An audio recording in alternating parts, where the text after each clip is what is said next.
Good evening, everyone. Welcome to a Friday night horror movie review. Tonight we're reviewing the 1982 movie Pieces, which is directed by John Simon, writers Dick Randall, Roberto Sola, and John Simon. Cast, which is the main cast. A lot of cast, I'm not going to read them all. Christopher George, Lindsay George, Frank Brunner, Edward Purdon, Ian Hero, Blair Smith, Jack Taylor, Joe Tichy, May Heffrey, Hilda Fox, Roseanne Little, Christina Cottrell, Let's hear the Matthew, Sylvia Gambino, and last of all, Isabel LeCue. Okay, I'll try my luck to do something a little bit different for this review. If you like this style, let me know if I shall keep it or should I go back to my likes, despondent dislikes. Okay. I haven't watched this movie for quite some time, and yeah, I liked it the first time I watched it, and this time round, yeah, I liked it as much as I enjoyed it the first one. The great mystery behind this film, very good directing by John Simon, and the writers who wrote this film. All did a good job in this film. It's scoring, it's sexy, good acting. Some of the dialogue could have been, some of it quite lovely, I can figure what's about. It didn't bother me as much as it did the first time. I guess the lip syncing starting not to bother me at all. The film, it's got an interesting story.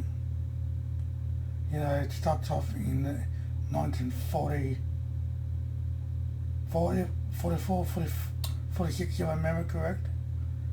About a boy, playing with a jigsaw puzzle that turned out to be a new woman, and of course your mother was like a knocker she and she, wants to just more chuck everything out in his room to punish him. And gets an axe and Morris chops her to pieces. Hides in the cover when the cops come, and he pretends it was someone else that did it.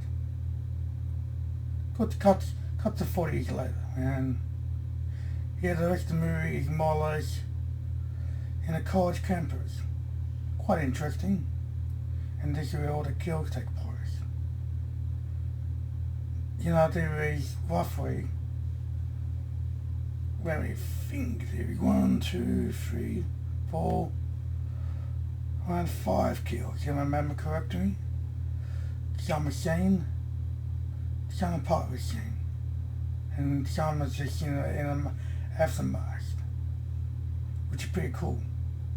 Because, what we see in the aftermath of the kills is quite gruesome. The first victim, is a girl who, he's a guy with chainsaw style. She tells him how long it's gonna be. Not long, and if it's him or another guy appears in front of her, chainsaw, and more or less beheads her. Didn't see it, because we see her body.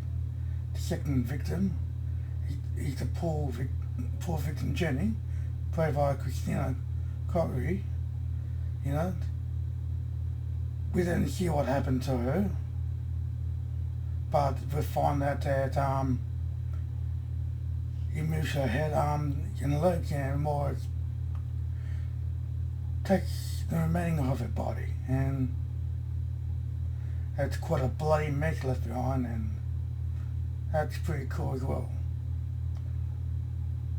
Because each part this guy takes, he makes a body of this person. So first of all, we see the body, and the other part of from Jenny. That was a cool scene. She's in a swimming pool, topless. Very cool scene, locked in, and while he's trying to kill her, it's a cool idea. Use this pool net to pull to the side and pull to the body. To the side of the pool by pulling her out, and then got to change her and kill her. Pretty cool, and yeah, one of the more gruesome deaths is from Mary, the elevator victim by Sylvia Gambino. She's one of the robot construction dancers.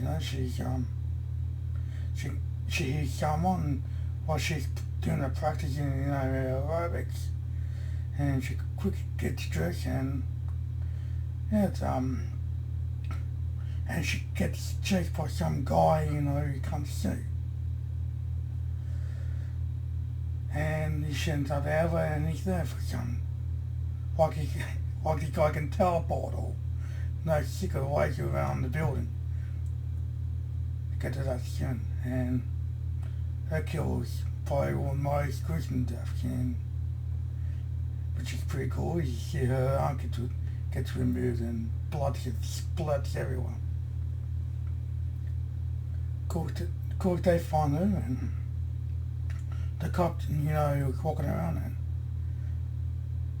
Kendall, and so he's a friend of hers. I guess him soon. And another victim, which is I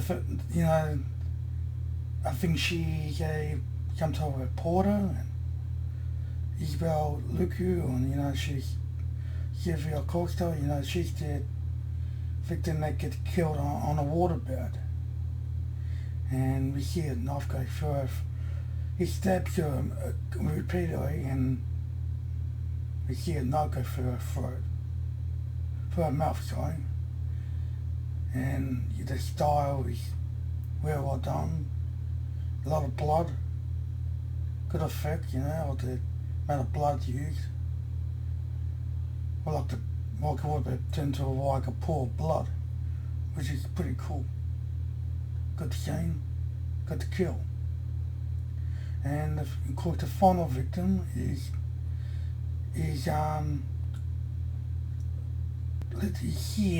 Marfield, who's tenant, she plays tennis, and these music comes on, and forces her into the locker room, and she turns out to be the next victim.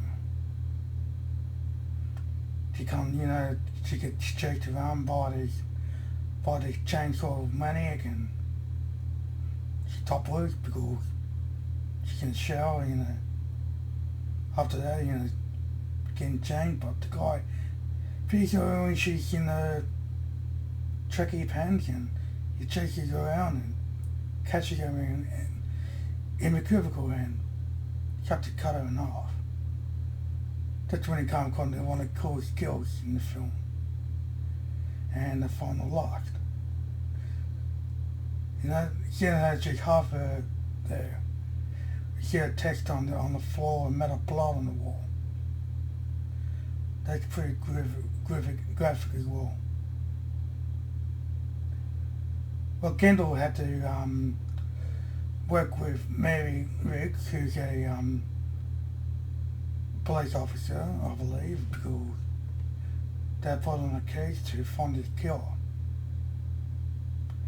We eventually do catch up with the killer, and she's more like the final victim because she gets saved by the police officer Randy Holden and the other cops that are on the case. They drug her and she kept out. never, I think he wants her leg for some reason, off feet or whatever it was.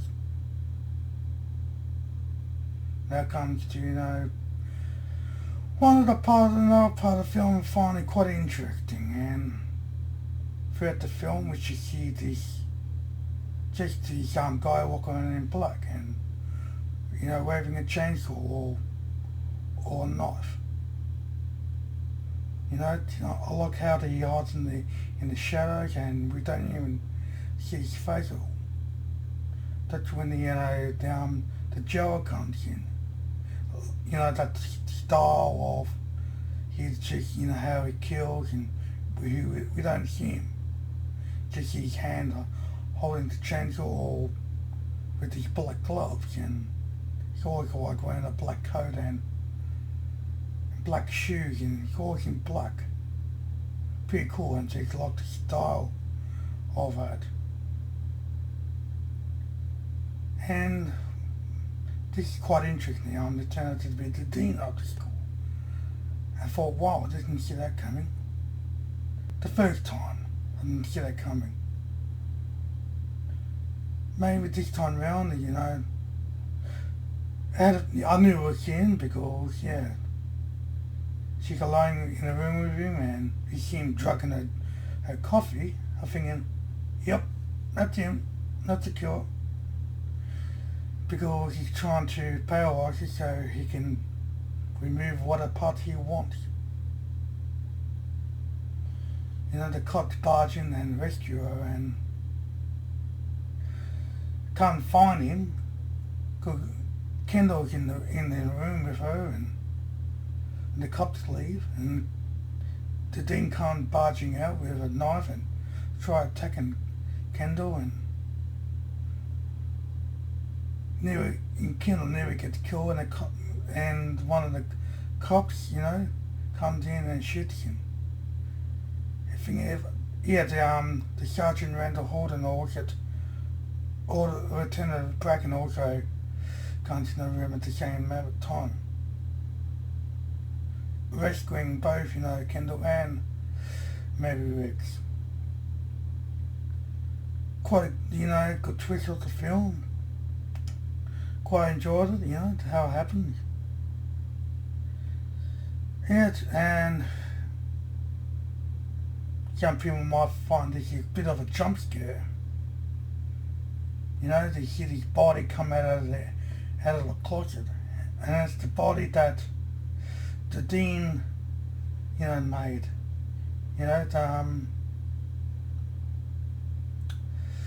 The kid, that started the movie. He was playing with the jigsaws, and of course that's the guy who wanted to make a body and dress her like his mother. We see him filming in his box and saw his pair of shoes and a dress. And all the victims he killed, body parts removed. He made like a quite a Frankenstein looking type of person. You see how all the stitching and stuff. It's pretty cool. For some reason she looked like a rotten corpse by now, all grey and looking and stuff. Of course we see at times, her talks or voice showing one part, and she didn't look like that, and what bugs me most of this film is how the dean knew around the campus, We see, the girl who gets killed in the elevator, Silvio Gambino, you see her running down the stairs, she gets the lift. And here he is at the lift. I think, geez, this guy, go like a teleport on or something, and he gets down so fast. But she's quite ahead of him. And that's one weird thing of the film. I thought, interesting.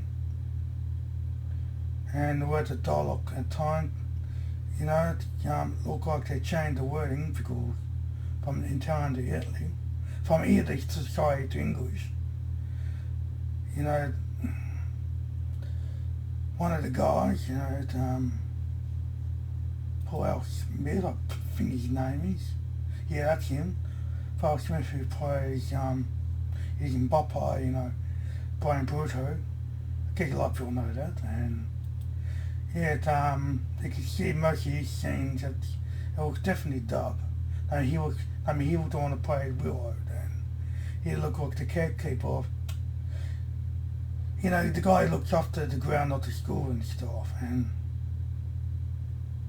you know, you let Bill in certain places. Yep, I found some of his dialogue was quite dubbed, and a couple other Italian actors in this film. So look, a lot of Italian American actors look like, yeah, the words are correct, but the other, yeah, tricking the sword, some cheesy acting. What you expect from a B-grade film. Yeah. So, apart from it, good film, gory, sexy. You know, I mentioned there's a couple of scenes of top of girls and one girl in the bed that I can't remember what her name was. And it was just Kendall stuck nude. Yeah, that's surprising. So, to see junk. Yeah, but apart from the cheesiness and good girl, you know, good gore effects and stuff. Yeah, it's a great addition, 8 out of 10.